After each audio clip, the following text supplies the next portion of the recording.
வணக்கம். இன்னைக்கு electrical engineering ஃபண்டமெண்டலில் ஜெனரல் பிரின்சிபல் ஆஃப் எலக்ட்ரிசிட்டியில் நாங்கள் ஏற்கனவே 3 யூனிட்ஸ் படிச்சிட்டோம். இன்னைக்கு நாங்கள் ஓம்ஸ் லோ, கிர்ச்சாஃப்ஸ் லோ மற்றும் ரெசிஸ்டன்ஸ் கண்டக்டன்ஸ் என்ற யூனிட்டை பற்றி பார்க்கணும். மற்றது சிம்பிள் சீரீஸ் அண்ட் பேரலல் சர்க்யூட்டின் ஈக்குவலன்ட் ரெசிஸ்டன்ஸ் என்ன மாதிரி காண்றது என்றதை படிப்போம். முதலாவதாக நாங்கள் ஓம்ஸ் லோவை பார்த்தோம்னு சொன்னால், ohm's law, for a given conductor at a constant temperature, the ratio of the potential difference between the ends of the conductor, the current flowing is a constant. The constant is called resistance. அதாவது ஒரு கடத்தியின் அந்தங்களுக்கு இடையிலுள்ள அழுத்த வேறுபாட்டிற்கும் அந்த கடத்தியினூடாக செல்கின்ற மின்னோட்டத்துக்கும் இடையே உள்ள விகிதமானது ஒரு மாறிலியாக காணப்படும். அந்த மாறிலி தடை ஆகும். V or I is equal to R. That is, Ohm's law states that the voltage across the resistor is directly proportional to the current flowing through the resistance. V is proportional to I, then V is equal to IR.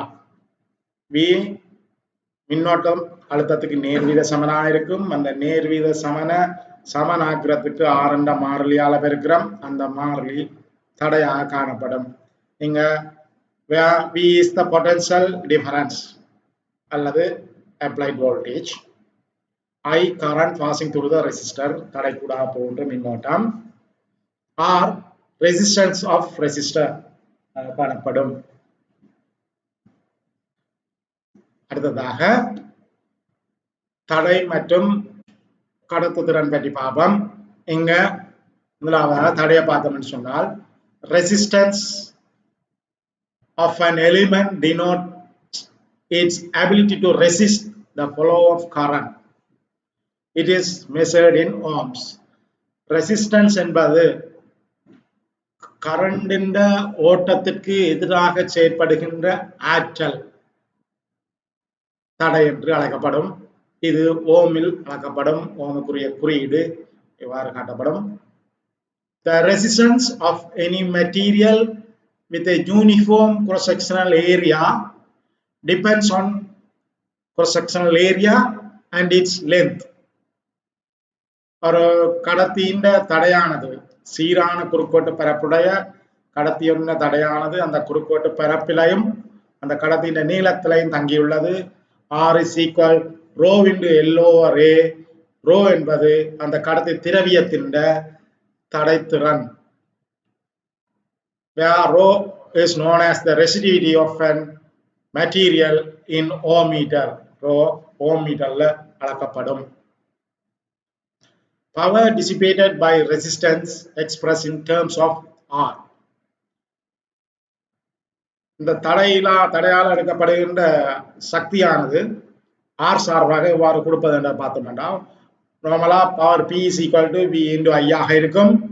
இங்க நாங்கள் Vக்கு பதிலாக IR பிரயோகித்தோம் என்றால் IR into I squared R என்று வரும். I squared R என்று வரும். P is equal to I squared R அல்லது ஐக்கு பதிலாக V over R என்று கொடுத்தோம் என்று சொன்னால் V squared upon R என்று வரும். அப்ப இங்க நாங்க பார்த்தோம்னு சொன்னா P Saman I squared R அல்லது P சமன் V squared upon R. R சார்பாக பார கொடுக்கலாம். A good conductor such as copper, aluminium have low resistivities. சிறந்த கடத்தியானது செப்பு, அலுமினியம் போன்ற சிறந்த கடத்திகள் தடைத்திறன் குறைவாக காணப்படும். அதேவேளை insulators such as mica, paper having high resistivity. காவிலிகள் உயர் தடை திறன் கொண்டவைகளாக காணப்பட வேண்டும். அடுத்ததாக கண்டக்டன்ஸ் பார்த்தோம் என்று சொன்னா, conductors G It is the ability to conduct the electric current. It is measured in mhos or Siemens. mhos சொன்னது ஓம் என்ற தலைகள் அப்ப குறியீடு தலைகளா போடப்பட்டிருக்குது. இது வந்து மின் ஓட்டத்தை கடத்துகின்ற ஆற்றல் நான் கடத்து திறன் என்று சொல்லப்படும். இது தடைக்கு தலைகீழானது, எதிரானது. ஆகவே G is equal to 1/R. அப்ப R Saman V over I. அப்ப 1/R என்றபடியா I over V ஆக காணப்படும். அப்ப conductance G is equal to I over V அல்லது 1/R. Conductance can be measured in Siemens. Conductance அலகு வந்து Siemens என்றும் குறிக்கப்படும். அப்ப இதுல இருந்து நாங்கள் I சமன் GB என்ற சமன்பாடு, அங்க ஓமின் விதிப்படி V சமன் IR, அதே பயன்படுத்தி இங்க கண்டக்டன்ஸ் சார்பா கொடுக்க I is equal to GB ஆக காணப்படும். Power dissipated by resistance expressed in terms of G. G சார்பாக dissipate பண்ண பவர் என்னன்னு சொன்னா P is equal to VI, that is I க்கு பதிலாக GB போட்டோம்னா V squared G என்று வரும். P is equal to G squared V squared G, அல்லது இங்க V க்கு பதிலாக I over G போட்டோம்னு சொன்னால் I squared upon G என்று வரும். P is equal to V squared G அல்லது I squared upon G. இது G சார்பாக power dissipated in the resistance ஆல எடுக்கப்பட்ட பவர்.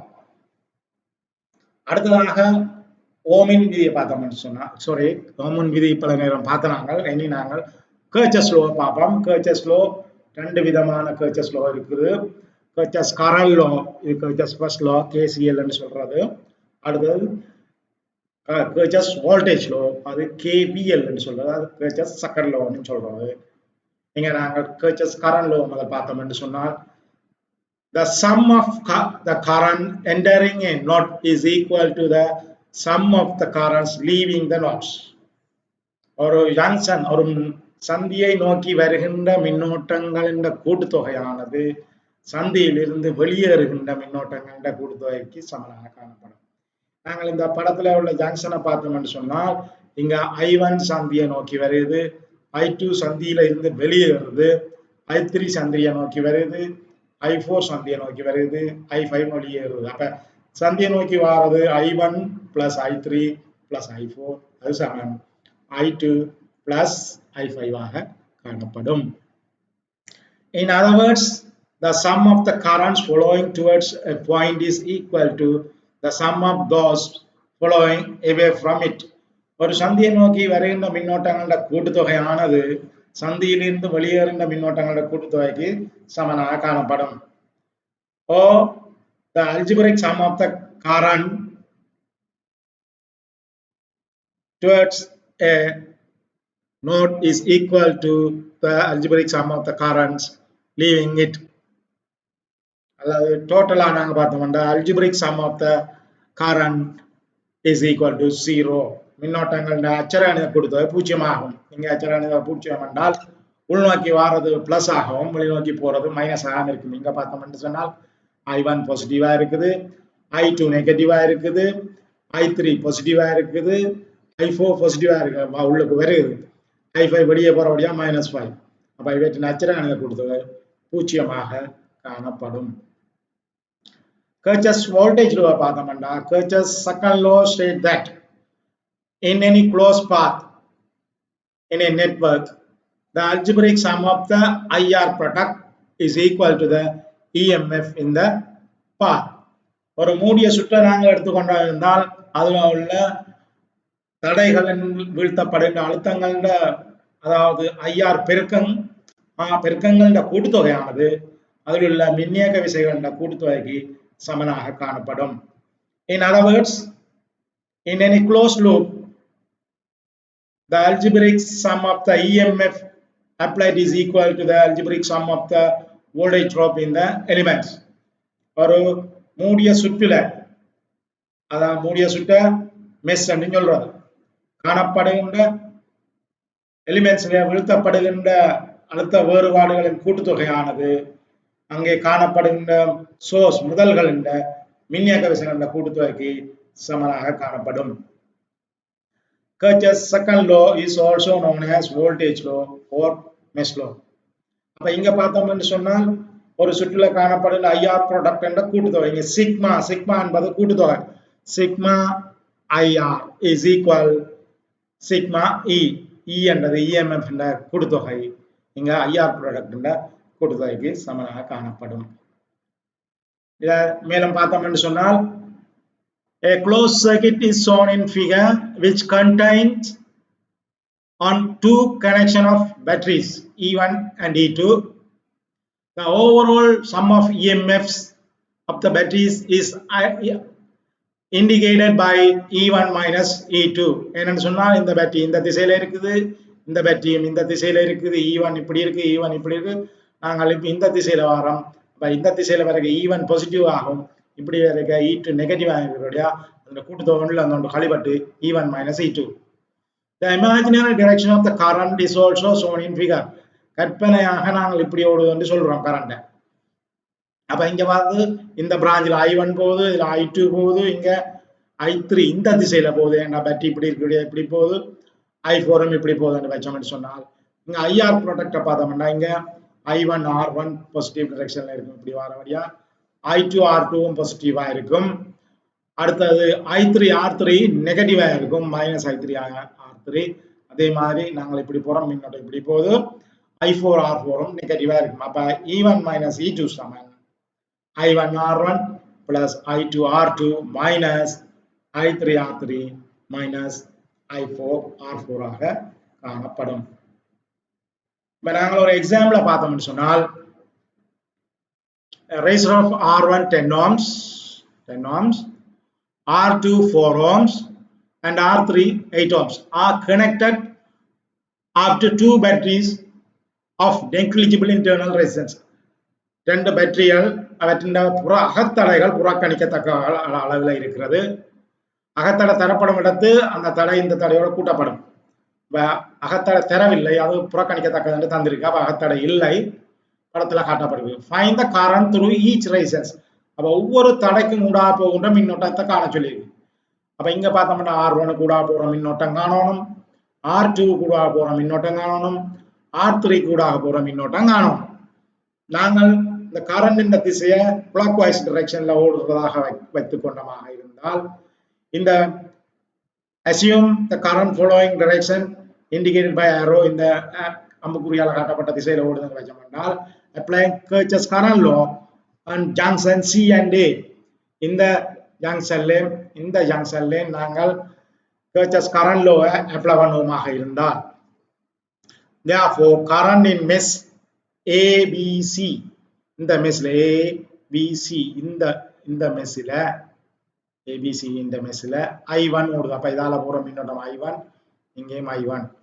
அடுத்தது current in mesh CA, C ல இருந்து A க்கு வரது I2.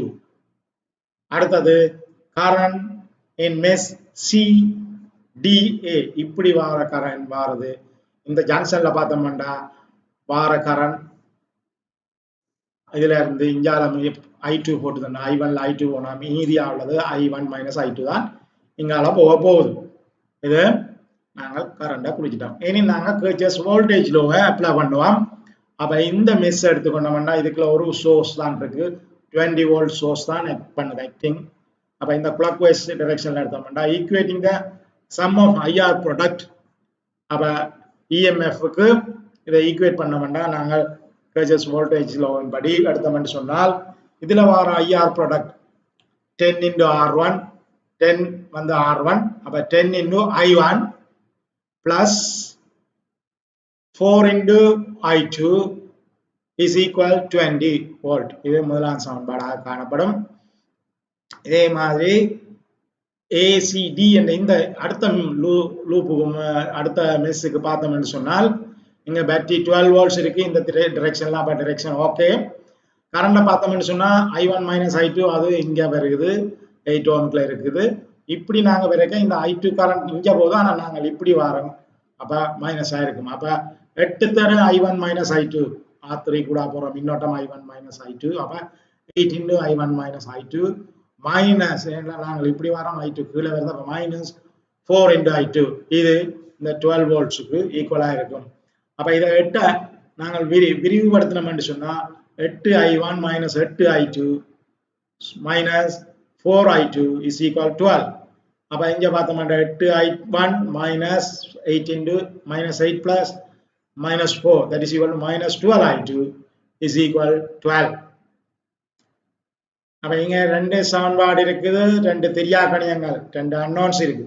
அப்ப இந்த அன்னோன்ஸ்களை கண்டுபிடிக்கிறதுக்கு ஏதோ ஒரு வழியில ஒன்றை நீக்கணும். அந்த வகையில நாங்கள் முதலாம் சமன்பாட்டை 3ஆல பெருக்கணும் என்று சொன்னால் அங்க 12I2 வரும், கீழே 12I2 இருக்கும். அப்ப ஒன்று மைனஸ் ஆக இருக்குது, மற்றது பிளஸ் ஆக இருக்கு. ஒன்றை கூட்டி விட்டோம் என்று சொன்னால் I2 இல்லாமல். ஆகவே முதலாம் சமன்பாட்டை 3ஆல பெருக்குவோம். 3ஆல பெருக்கணும் என்றால் 10 தர 3 30I1 பிளஸ் 4 தர 3 12I2 is equal 20 தர 3 60. அப்ப இது ரெண்டையும் வச்சுக்கொண்டு சால்வ் பண்றதுக்கு பார்த்தோம்னா இந்த ஈக்குவேஷனை திரும்ப எழுதுறோம், அதோட ரெண்டாம் ஈக்குவேஷனை திரும்ப எழுதுறோம், ஒன்றோட ஒன்றை கூட்டி விட்டோம்னு சொன்னால் 30I1 8I1 38I1 சக 12I2 சக 12I2 கூட்டுப்பட்டு 0 போயிடும். அங்கால 60 12 72 காணப்படும். இப்ப நாங்கள் I1 இதுல இருந்து பார்த்தோம் என்றால் 72 38 இருக்கும். இதை சுருக்கிறோம் என்று சொன்னால் 1.895 ஆம்பியர்ஸ். இது என்னவா இருக்கும்? I1 வந்து R1 என்ற தடைக்கூடாக போற மின்னோட்டமாக இருக்கும். அதாவது கரண்ட் இன் 10 ohm resistor ஆக இருக்கும். Current in 10 ohm resistor is equal 1.895 amperes ஆக காணப்படும்.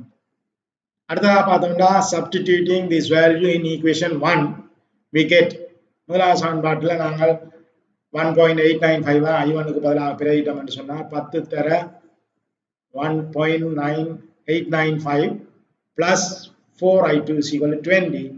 இதுல இருந்து பார்த்தோம் என்றால் 20 அங்க இருக்கு, 10ஆல 1.895 பெருக்கணும்னா 18.95. இது மற்ற பக்கத்துக்கு போய் கழிபடும். கழிச்சு வார விடைய 4ஆல பிரிச்சு விட்டோம் என்றால் ஐக்குரிய பிரமாணம் 0.263 ஆம்பியர்ஸ் காணப்படும். அப்ப I2 வந்து என்ன? R2 கூடாக போகிற மின்னோட்டம். அப்ப R2க்கு போற current in 4 ohm resistor is equal 0.263. அங்க 4 ohms கூடாக போற அம்புக்குறி காட்டி இருக்கும். அப்ப அந்த அம்புக்குறி திசையிலேயே போகும், நேரண்டு வந்தாடியா. அடுத்தது 8 ohms கூட போற மின்னோட்டம் காணணும் என்றால் I1 minus I2 காணணும்.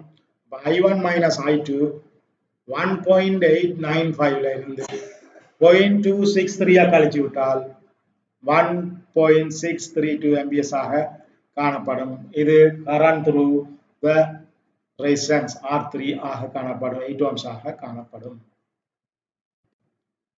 Equivalent resistance in a series circuit. ஒரு சீரிஸ் சர்க்கிட் ஈக்குவலன்ட் ரெசிஸ்டன்ஸை காண்போம். அப்ப ஒரு சீரிஸ் சர்க்கிட்ல ஒன்றுக்கு மேற்பட்ட தடைகள் தொடுக்கப்பட்டிருக்கும் பொழுது அதன் சமான தடை என்னன்னு பார்க்கிறேன்டா, இங்க பாத்தீங்கன்னா R1 R2 என்ற ரெசிஸ்டன்ஸ்கள் தொடராக இணைக்கப்பட்டு B என்ற வோல்டேஜ் வழங்கப்படுகிறது. இது தொடர் சுற்று என்றபடியால் ரெண்டு தடைக்கூடாகவும் I என்ற மின்னோட்டமே செல்லும். இப்ப இங்க மின்னோட்டம் ஒரே மின்னோட்டம் போகுது, ஆனா வோல்டேஜ் ஒவ்வொரு பங்கிடப்படுறது. வோல்டேஜ் இந்த V என்ற வோல்டேஜ் ரெண்டுக்கும் இடையில பங்கிடப்படும், V1 V2 ஆக காணப்படும். பை கர்ச்சஸ் கரண்ட் லோவை பார்த்தோம்னா இந்த கிளாக்வைஸ் டிரெக்ஷன்ல பார்த்தோம்னு சொன்னால் V1 என்னவா இருக்கும்? I into R1 ஆக இருக்கும். அதே மாதிரி V2 I into R2 ஆக காணப்படும். மொத்த வோல்டேஜ் V ஆனது V1 plus V2 ஆக இருக்கும். அப்ப V1 plus V2க்கு பதிலாக இதை பிரதிட்டோம்னு சொன்னால் மொத்த வோல்டேஜ் V வந்து I into R1 plus R2 ஆக இருக்கும். ரெண்டு கரண்ட் முறை என்னுடைய ஐய பொதுவாக அர்த்தம் என்றால் I into R1 plus R2. இதுல அந்த ஐய பார்த்தோம்னு சொன்னா மின்னோட்டத்தை பார்த்தோம் என்றால் இந்த VOவை R1 plus 2 R2 ஆக காணப்படும். I1 R1 plus R2 ஆக காணப்படும். இந்த இப்ப from the equivalent circuitல இருந்து பார்த்தோம்னு சொன்னா இது R equivalent என்று வைக்கிறோம். அப்ப V is equal to I into R equivalent, but V is equal to V1 plus V2. அப்ப V is equal to V1 plus V2ல V க்கு பதிலாக I into R equivalent is equal V1 plus V2 க்கு பதிலாக இங்க I into R1 plus R2 வந்தது. அதை இங்க பிரதிடுவோம். இதுல இந்த ரெண்டு பக்கம் ஐயால பிரிச்சு விட்டோம்டா R equivalent equal to R1 plus R2 ஆக R1 plus R2. அப்ப இது தொடர் ரெண்டு தடைகள் தொடராக இருக்கு. அதுண்ட சமான தடை R equivalent equal to R1 plus R2. இதே மாதிரி கணக்க தடைகள் இருக்குமா என்றால் the equivalent resistance of any number of resistance connected in series is the sum of the individual resistance. அதாவது ஒரு தொடர் சுற்றில பல தடைகள் இணைக்கப்பட்டிருந்தோம் என்றால் அவற்றின் சமான தடை வந்து ஒவ்வொரு தடையினையும் கூட்டுத்தொகைக்கு சமமாகும். இங்க நாங்கள் n number of தடைகள் இணைக்கப்பட்டிருக்குன்னு சொன்னால் R equivalent வந்து R1 plus R2 plus R3 and so on up to Rn வரைக்கும் இருக்கும். அப்ப இதை நாங்கள் மேத்தமெட்டிக்கலா இப்படி ஒரு ஈக்குவேஷன் எழுதணும்னா இதுல சிக்மா Rn என்று வைப்போம். n is equal to 1 to n. n-க்கு பதிலா 1 போட்டா R1, n வந்து 2 போட்டோம்னா R1 plus R2 சிக்மானுடைய கூட்டுத்தொகையாக காணப்படும். சரியோ? இது வந்து சமான தடை, தொடர் சுற்றின் சமான தடை.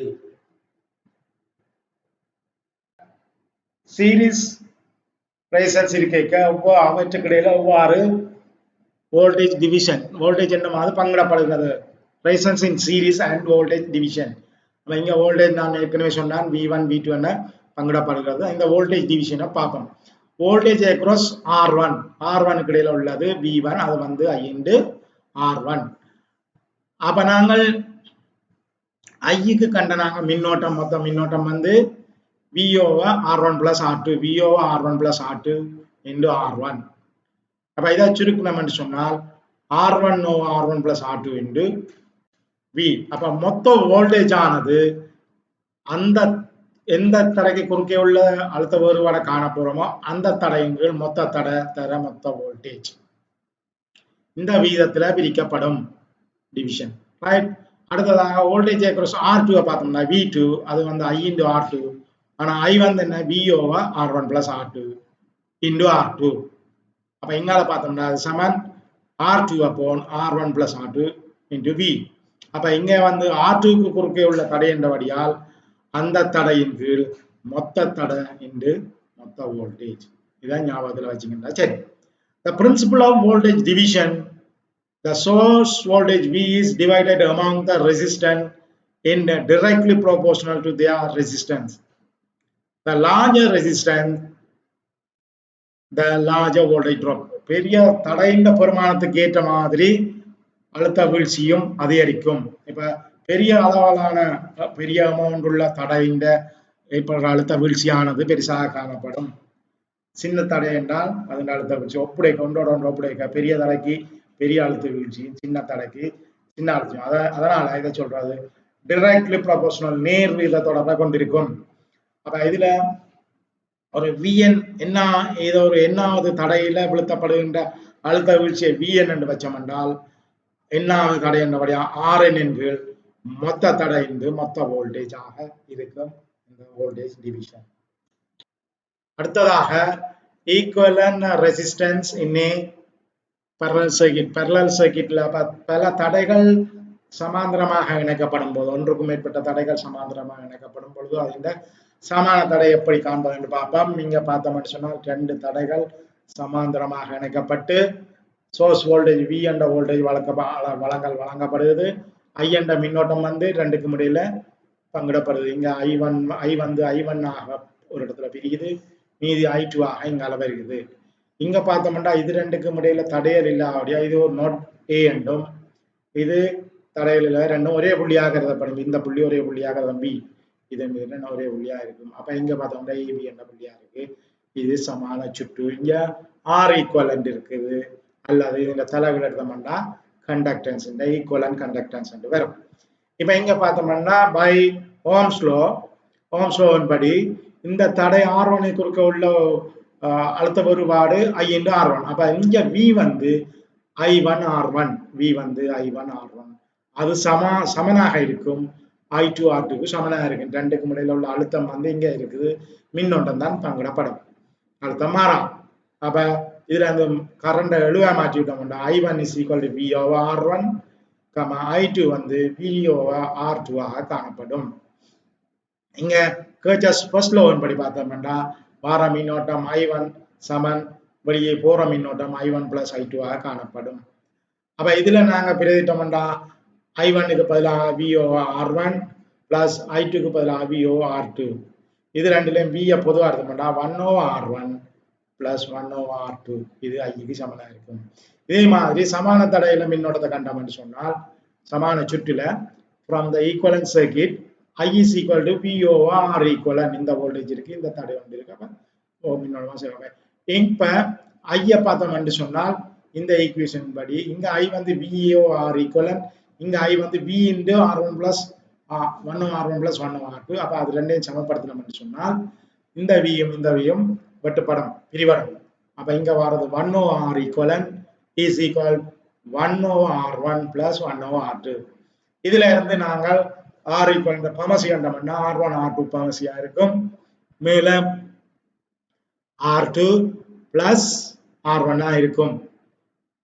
அப்ப இதை நாங்க தலைகீழா மாத்திட்டோம்னா தான் எங்களுக்கு சமான தடை வரும். அப்ப தலைகீழா மாத்தோம்னா R equivalent equal to R1 R2 upon R1 plus R2 ஆக காணப்படும். அப்ப எங்களுக்கு நேரடியாகவே நாங்கள் ரெண்டு தடைகள் சமாந்தரமாக இருந்தால் நாங்கள் அது இந்த சமான தடைகள் ரெண்டு தடைகள் மட்டும் இருந்தால் சமான தடைய R1 R2 upon R1 plus R2 என்று நேரடியாக எழுதிக் கொள்ளலாம். The reciprocal of the equivalent resistance of any number of resistor connected in parallel, the sum of the reciprocal individual resistance சமனாக காணப்படும். அதாவது ரெசிப்ரோக்கல் என்றா நிகர்மாறு தலைகீழ். அப்ப R ஈக்குவலன்ட் தலைகீழானது ஒவ்வொரு தடைகளின் தலைகீழ் பெருமானங்களோட கூட்டுத்தொகைக்கு சமனாக காணப்படும். 1 over R equivalent equal to 1 over R1 plus 1 over R2 and so on up to 1 over Rn ஆக கிடைக்கும். ஆனால் கடத்து திறனும் தடைத்திறனுக்குமான தொடர்பு தடை வந்து 1 over R வந்து G க்கு சமன். அப்ப 1 over R equivalent வந்து G equivalentக்கு சமன். அப்ப 1 over R1 G1 ஆ இருக்கும், 1 over R2 G2 ஆ இருக்கும், and so on up to 1 over Rn Gn ஆ இருக்கும். அப்ப சமான கடத்து திறன் வந்து ஒவ்வொரு கடத்து திறனையும் கூட்டுறதுக்கு சமன். G equivalent equal to G1 plus G2 plus and so on up to Gn ஆக காணப்படும். அடுத்ததாக நாங்கள் resistance in parallel and current division. இங்க வந்து வோல்டேஜ் மாறுபடாது, ஒரே வோல்டேஜ் தான் இருக்கும். சமாந்தர தடைகளுக்கு இடையிலான வோல்டேஜ் மாறுபடாது, ஆனா மின்னோட்டம் மாறுபடும். அப்ப மின்னோட்டம் எவ்வாறு பங்கிடப்படுவது என்று பார்ப்போம். By Ohm's law, V is equal to I into R equivalent. அப்ப R equivalent நாங்க கண்டுபிடிச்சா ரெண்டு தடைக்கு R1 R2 upon R1 plus R2 என்று கண்டுபிடிச்சாங்க. அப்ப I into R equivalent பதிலா R1 R2 upon R1 plus R2. இப்ப current division எப்படி இருக்குன்னு சொன்னால் சரியோ, அப்ப இந்த மின்னோட்டம் I1 என்னத்துக்கு சமனா இருக்க போகுதுன்னு சொன்னால் V over I1 வந்து V over R1 ஆ இருக்கும். I1 வந்து V over R1. அப்ப V க்கு பதிலாக இதை பிரதிட்டு இதை R1 ஆல பிரிச்சு விட்டோம் என்று சொன்னால் I1 வரும். அப்ப இங்க வந்து என்ன R equivalent இதை நாங்கள் R1 ஆல பிரிச்சோம்னா R1 போட்டு I into R2 upon R1 plus R2. I into R2 upon R1 plus R2. அப்ப என்ன வருது?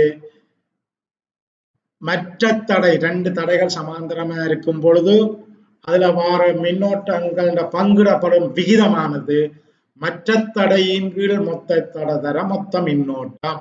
மற்ற தடை R2 I1 காண்றோம், R2 upon R1 plus R2 into I. நீங்க I2 பார்த்தோம்னா மற்ற தடை R1 upon R1 plus R2 into I காணப்படும். நாங்கள் அதை இதுல இருந்து பார்த்தோம்னா I2 என்னது சமன் V over R2 க்கு சமன். அப்ப V க்கு பதிலா இந்த லாம் வருது, இது R2 ஆல பிரிச்சோம் என்றால் R2 மாற்றுவோம் பட்டா வாரது I into R1 upon R1 plus R2. அப்ப I into R1 upon R1 plus R2. அப்ப I2 என்ன இருக்குது?